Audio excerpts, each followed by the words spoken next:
सुप्रभात विद्यार्थियों। मैं अमित कुमार सिंगल, टीजीटी हिंदी केंद्रीय विद्यालय दिरांग। आज हम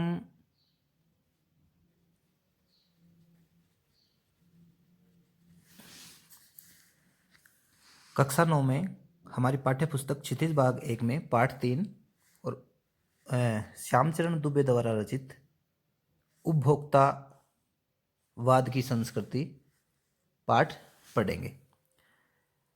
सबसे पहले इस पाठ में हम लेखक का जीवन परिचय देखेंगे और उसके बाद हम पाठ का संक्षिप्त परिचय प्राप्त करेंगे और बाद में पाठ पढ़ेंगे। श्यामचरण दुबे का जन्म 1922 में बुंदेलखंड मध्य प्रदेश में हुआ था। इनकी मृत्यु सन 1966 ईस्वी में हुई थी। श्यामचरण दुबे जी की प्रमुख रचनाएं हैं मानव और संस्कृति, परंपरा और इतिहास बोध, तीसरी है संस्कृति तथा शिक्षा, चौथा है समाज और भविष्य, पांचवा है भारतीय ग्राम, छठी है संक्रमण की पीड़ा,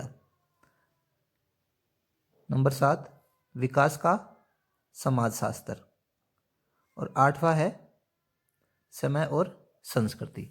ये श्यामचरण दुबे जी की प्रमुख रचनाएं थी। अब इस पाठ में क्या बताया गया है?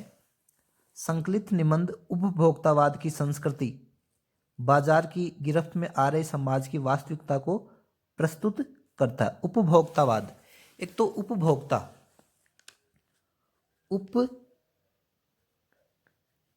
उपभोक्ता किसे कहते हैं?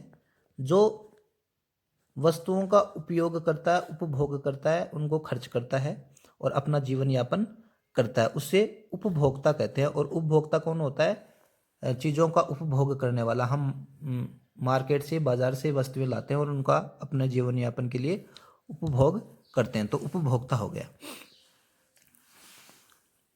उपभोक्तावाद की संस्कृति बाजार की गिरफ्त में आ रही, बाजार की गिरफ्त में मतलब बाजार की चकाचौंध में ग्राहक आ जाता है, कस्टमर आ जाता है और वो अनाप शनाप न चाहते हुए भी चीज़ें खरीद लेता है, तो वो बाजार की गिरफ्त शब्द यहाँ प्रयोग किया गया है। समाज की वास्तविकता को प्रस्तुत करता है। लेखक का मानना है कि हम विज्ञापन की चमक दमक के कारण वस्तुओं के पीछे भागे जा रहे हैं।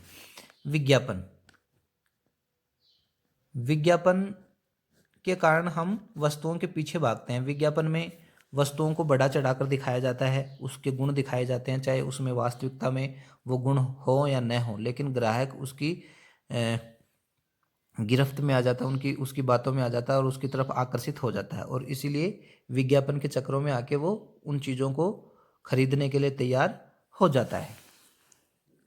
हम विज्ञापन की चमक दमक के कारण वस्तुओं के पीछे भागे जा रहे हैं। हमारी निगाह गुणवत्ता पर नहीं, संपन्न और अभिजन वर्ग द्वारा प्रदर्शनपूर्ण जीवन शैली अपनाई जा रही है। संपन्न यानी पैसे वाले, और अभिजन जो बहुत वीआईपी है वर्ग है, उनके द्वारा प्रदर्शनपूर्ण जीवन शैली अपनाई जा रही है। वो वास्तविकता में नहीं जी रहे हैं, जिसे सामान्य जन यानी जो मध्यम वर्ग है, गरीब आदमी है, सामान्य जन भी ललचाई निगाहों से देखता है, ललचा जाता है।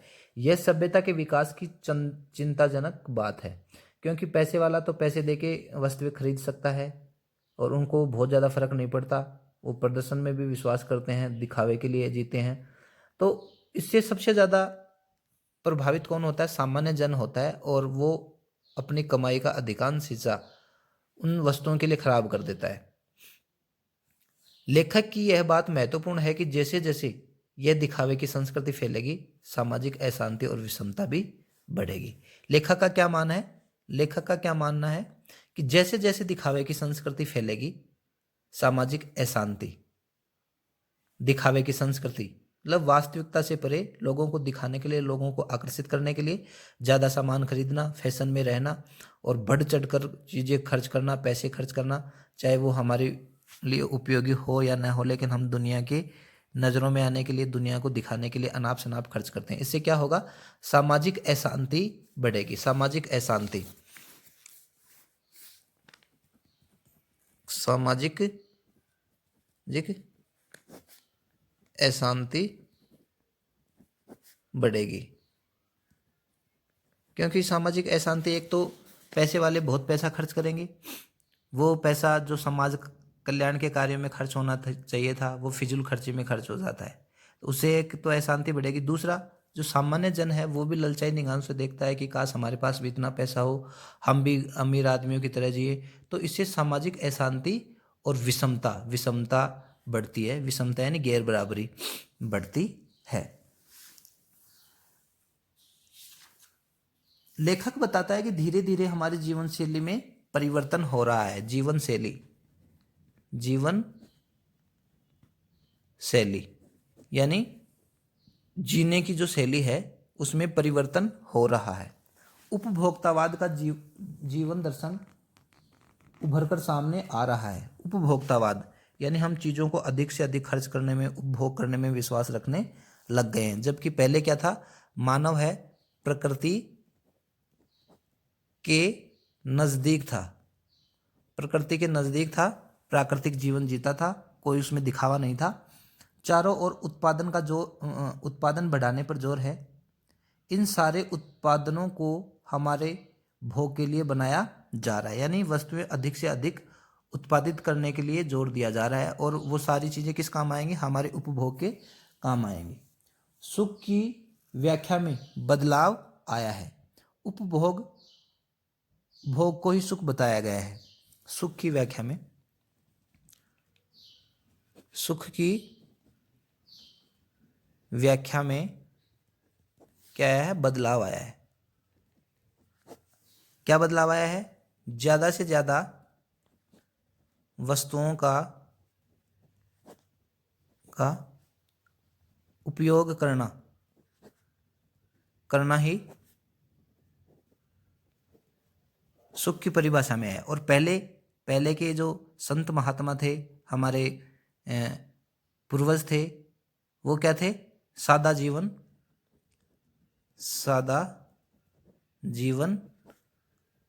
उच्च विचार। सादा जीवन उच्च विचार में विश्वास रखते थे। लेकिन अब क्या है? अधिक से अधिक वस्तुओं को, ज़्यादा से ज़्यादा वस्तुओं का उपयोग करना ही सुख की परिभाषा के अंतर्गत आने लग गया है। हम धीरे धीरे उत्पादनों के प्रति समर्पित होते चले जा रहे हैं। बाजार विलासिता की चीज़ों से अटा पड़ा है। विलासिता यानी मौज मस्ती और आराम की जो हमारी सुखों को बढ़ाती है वो चीज़ें विलासिता की चीज़ें कहलाती हैं। और बाजार क्या है? इन विलासिता की चीज़ों से अटा पड़ा है। हमें लुभाने की हर संभव कोशिश की जा रही है। किसके माध्यम से? विज्ञापनों के माध्यम से। विज्ञापनों के माध्यम से हमें लुभाने की कोशिश की जा रही है। टूथपेस्टों के अपने अपने विचित्र दावे हैं। जो टूथपेस्ट होते हैं, हम दांत साफ करते हैं, दांत साफ करने के लिए जो टूथपेस्ट होते हैं, कोलगेट है, दंत कांति है, क्लोजअप है, बहुत सी ऐसी तरह के ब्रांड हैं जो अपने अपने तरह के दावे करते हैं। उनके दावे क्या हैं? विचित्र हैं। किसी का मैजिक फार्मूला है तो कोई ऋषि मुनियों द्वारा स्वीकृत खनिजों से बनाया गया है। मतलब उनमें टूथपेस्टों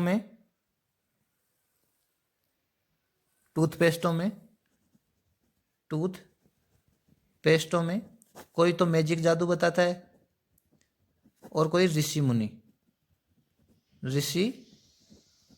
मुनियों के बताए गए नुस्खे के अनुसार वो बनाए जाते हैं।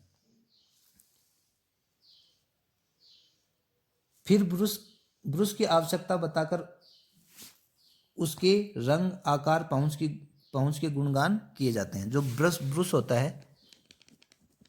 होता है दांत साफ करने के लिए, उसके आकार, प्रकार, लचीलेपन को लेकर अलग अलग तरीके के विज्ञापन मार्केट में, बाजार में उपलब्ध है और वो टीवी पे दिखाए जाते हैं और उससे ग्राहक है जो उनको देखकर उनकी तरफ आकर्षित हो जाता है। सौंदर्य प्रसाधनों की भीड़ तो चमत्कार पैदा करने वाली है। सौंदर्य प्रसाधन,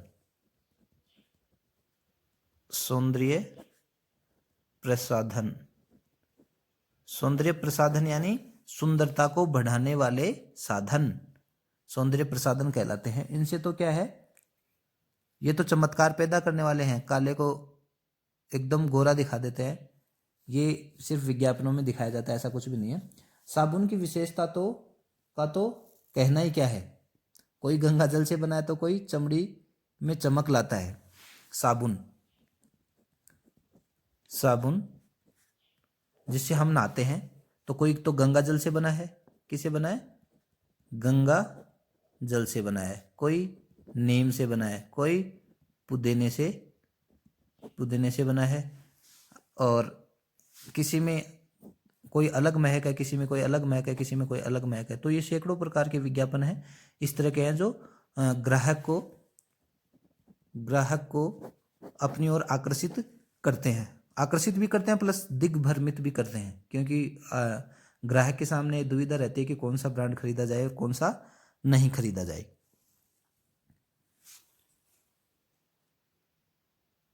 आज के ज़माने में किसी भी संभ्रांत महिला की ड्रेसिंग टेबल पर 30,000 रुपये की सौंदर्य सामग्री का होना मामूली सी बात है।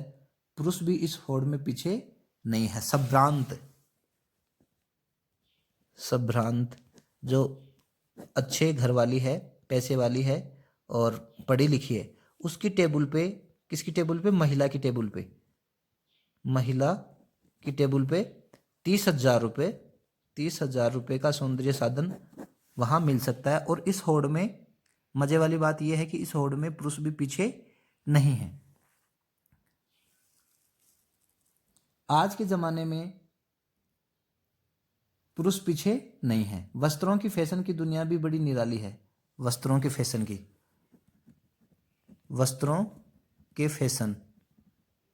की दुनिया क्या है? निराली है। निराली एकदम यानी अलग हटकर है। नए नए डिजाइन के परिधान बाजार में आ गए हैं। परिधान यानी पहनने के कपड़े।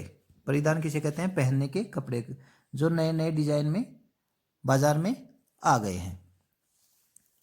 आज 50 ये ट्रेंडी हैं तथा महंगे भी हैं। आजकल घड़ी का प्रयोग समय देखने के लिए न होकर हैसियत दिखाने के लिए होता है। घड़ी जो समय दिखाने के लिए होती है, उसका ट्रेंड समय देखने के लिए नहीं बल्कि अपनी हैसियत से लोग इसे जोड़कर देखते हैं और महंगी महंगी घड़ियां पहनते हैं, खरीदते हैं। आज 50,000 से लेकर लाख, 1.5 लाख तक की घड़ी खरीद सकते हैं। 50,000 से लेकर लाख, 1.5 लाख तक की घड़ी मार्केट में खरीद सकते हैं। जबकि समय, चाहे वो 1,000 रुपये की हो, चाहे वो 1.5 लाख की हो, समय एक ही दिखाती है। भले ही संगीत की समझ हो या न हो, कीमती म्यूजिकल सिस्टम, वाद्य यंत्र खरीदना आवश्यक है। संगीत मार्केट में महंगे म्यूजिकल सिस्टम भी आ गए हैं। भले हमें संगीत की समझ हो या न हो, लेकिन हम उनकी आवश्यकता समझते हैं, उनको खरीदना। यही स्थिति कंप्यूटर की भी है। यह स्थिति किसकी है? कंप्यूटर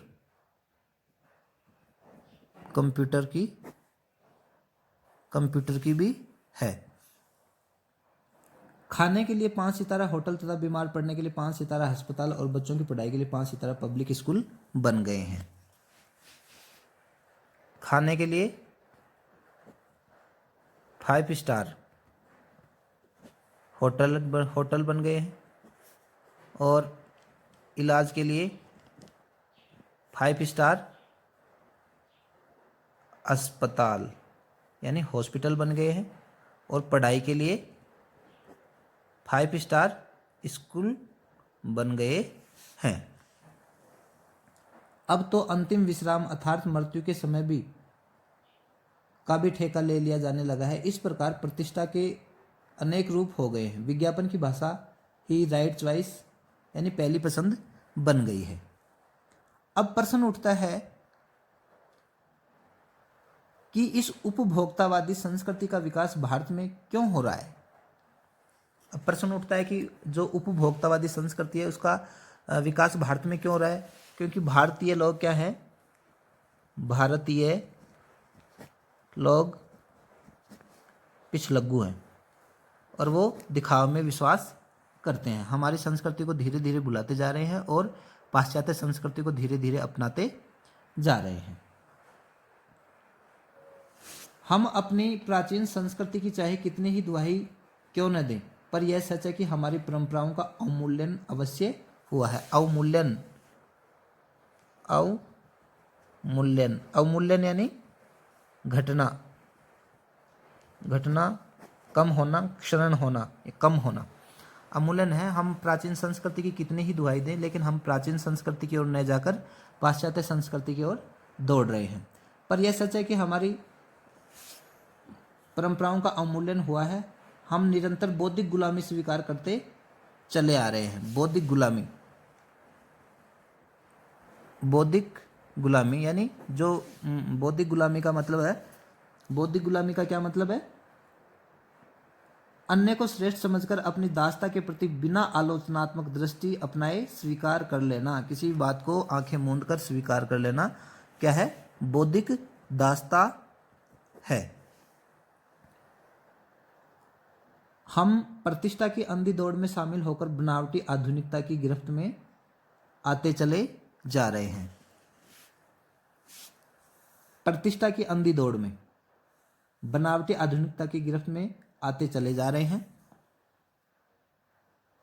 हमें दिशा भ्रम हो गया है कि दिशा भ्रम का मतलब है कि हम ये समझ नहीं पा रहे कि हम विज्ञापन की दुनिया में, उपभोक्तावाद की संस्कृति में, बाजारवाद के समय हमें किस दिशा में जाना है, किस वस्तुओं का इस्तेमाल करना है और कौन सी का नहीं करना है और कितनी करना है। हम विज्ञापनों के सम्मोहन जाल में फंसते चले जा रहे हैं। सम्मोहन वो हमें मोह लेती हैं, अट्रैक्टिव कर लेती हैं, आकर्षित कर लेती है विज्ञापन की दुनिया, और हम उसमें फंसते चले जाते हैं। अब सोचना यह है कि अंततः यह संस्कृति, इस संस्कृति के फैलाव का परिणाम क्या होगा। जीवन की गुणवत्ता आलू के चिप्स और शीतल पेयों से नहीं सुधरती। जीवन की गुणवत्ता आलू चिप्स और शीतल पेय यानी कोल्ड ड्रिंक। हमारी जीवन की गुणवत्ता कभी भी इन पाश्चात्य खान पान से नहीं सुधर सकती। अब चारों ओर आक्रोश और अशांति का वातावरण बनता जा रहा। आक्रोश यानी क्रोध का वातावरण बनता चला जा रहा है। हमारी सांस्कृतिक अस्मिता का पतन हो रहा है। सांस्कृतिक अस्मिता का पतन कैसे हो रहा है। सांस्कृतिक अस्मिता क्या है। अस्मिता का तात्पर्य हमारी पहचान। अस्मिता का क्या मतलब है। अस्मिता का मतलब पहचान, और वो हमारी पहचान विलुप्त हो रही है, खोती जा रही है। यह सांस्कृतिक पहचान भारत की विभिन्न संस्कृतियों के मेलजोल से बनी है। इस मिलीजुली सांस्कृतिक पहचान को ही हम सांस्कृतिक अस्मिता कहते हैं। स्वार्थ परमार्थ पर हावी हो गया है। स्वार्थ अपने लाभ के लिए काम करना और परमार्थ दूसरों की भलाई करना, दूसरों की सेवा करना। तो स्वार्थ क्या है, परमार्थ पर हेवी होता जा रहा है। भोग की सामाजिक नींव को हिला रही इस खतरे को चुनौती के रूप में हमें लेना चाहिए। तो इस पाठ में सबसे बड़ी बात यह है, उपभोक्तावाद की संस्कृति में सबसे बड़ी बात यह दिखाई गई है कि जो अमीर लोग हैं, दिखावे के लिए काम करते हैं, दिखावे के लिए अपना झूठा प्रदर्शन करते हैं, लेकिन इसमें सामान्य जन भी ललचाई निगाहों से देखता है और वो भी उसमें फंसता जा रहा है। सबसे बड़ी बात यह है कि विज्ञापन की दुनिया है वो लोगों को आकर्षित कर रही है और हमारा समाज हमारी संस्कृति को, हमारी प्राचीन संस्कृति को भूलकर पाश्चात्य संस्कृति के पीछे भग रही है और लोगों में स्वार्थ के बजाय परमार्थ के बजाय स्वार्थ हावी हो रहा है। तो हमें विज्ञापन की दुनिया में या देख दिखावे की दुनिया में नहीं फंसना है और हमें सोच समझ के चलना है। अब इसके कुछ शब्द हैं। सांस्कृतिक अस्मिता। अस्मिता का तात्पर्य है पहचान। हम भारतीयों की अपनी एक सांस्कृतिक पहचान है। यह सांस्कृतिक पहचान भारत की विभिन्न संस्कृतियों के मेलजोल से बनी है। इस मिलीजुली सांस्कृतिक पहचान को ही हम सांस्कृतिक अस्मिता कहते हैं। सांस्कृतिक उपनिवेश। विजेता देश जिन देशों पर अपना प्रभुत्व स्थापित करते हैं वे देश उसके उपनिवेश कहलाते हैं। जैसे भारत ब्रिटेन का उपनिवेश था। सामान्यतः विजेता देश की संस्कृति विजित देशों पर लादी जाती है। दूसरी तरफ हीनता ग्रंथि वश विजित देश विजेता देश की संस्कृति को अपनाने भी लगते हैं। लंबे समय तक विजेता देश की संस्कृति को अपनाए रहना सांस्कृतिक उपनिवेश है, जैसा भारत के साथ हो रहा है। बौद्धिक दासता। अन्य को श्रेष्ठ समझकर उसकी बौद्धिकता के प्रति बिना आलोचनात्मक दृष्टि अपनाए स्वीकार कर लेना क्या है? बौद्धिक दासता है। छद्म आधुनिकता। आधुनिकता का सरोकार विचार और व्यवहार दोनों से है। तर्कशील, वैज्ञानिक और आलोचनात्मक दृष्टि के साथ नवीनता का स्वीकार आधुनिकता है। जब हम आधुनिकता को वैचारिक आग्रह के साथ स्वीकार न कर सके, उसे फैशन के रूप में अपना ले, तो उसे छद्म आधुनिकता कहते हैं। अब उसके कठिन शब्दार्थ है। वर्चस्व यानी प्रधानता, विज्ञापित यानी एंटरटेनमेंट, एडवर्टाइजमेंट और प्रचारित, इसमें प्रचारित किया जाता है, सूचित किया जाता है, विज्ञापित किया जाता है नए नए ब्रांड का। अनंत, जिसका अंत न हो। सौंदर्य प्रसाधन, सुंदरता को बढ़ाने वाली सामग्री। परिधान, वस्त्र पहनने के लिए। अस्मिता, अस्तित्व की पहचान। अवमूल्यन, मूल्य गिरा देना यानी घटना। क्षरण, नशा, क्षरण कम होना। उपनिवेश, वह विजित देश जिसमें विजेता राष्ट्र के लोग आकर बस गए हैं। प्रतिमान यानी मानदंड। प्रतिस्पर्धा, होड़। क्षदम, बनावटी, दिग्भ्रमित, रास्ते से भटकाना, दिशाहीन होना। वशीकरण, वश में करना। अपव्यय यानी फिजूल करती, बेकार में पैसे खर्च करना, तात्कालिक, उसी समय की। परमार्थ, दूसरों की भलाई करना। स्वार्थ यानी अपने लिए काम करना। तो प्यारे विद्यार्थियों, आपके ये पाठ जरूर समझ में आया होगा और आप घर में रहिए, समय का सदुपयोग कीजिए और आपको बताए गए दिशा निर्देशों के अनुसार आप अपनी पढ़ाई चालू रखिए। और एनसीईआरटी के उस ऐप से सबसे पहले आप पाठ को पढ़ें और उसके बाद में इस वीडियो को देखें और अच्छी तरीके से समझें। नमस्कार।